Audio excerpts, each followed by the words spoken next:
Distinguished delegates, climate change is no respecter of persons. It is no respecter of cultures, no respecter of nations. Its consequences are vast. Whether it is in the washing away of villages in Tuvalu, in Kiribati or the Maldives, whether it is in the melting of the glaciers of the Tibetan Plateau, whether it is the 30 million people of the most vulnerable of the world in low-lying areas of Bangladesh, whether it is the Chinese peasants dealing with unprecedented drought on the North China Plain, or the destruction of arable farmland in sub-Saharan Africa, or in our own country, Australia, the destruction of one of the wonders of the world, the Great Barrier Reef. Australia is one of the hottest and driest continents on the earth. That is why we need decisive action globally here in Copenhagen.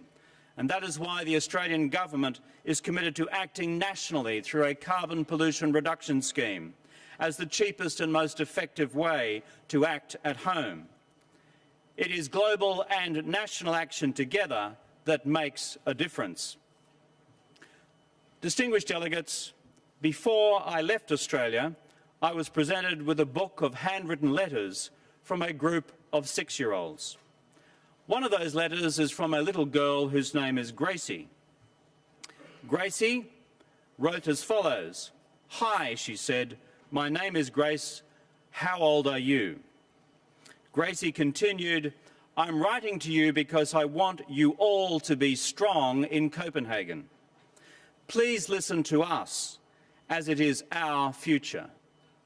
So wrote little Gracie, 6 years old, from a school in Canberra in Australia.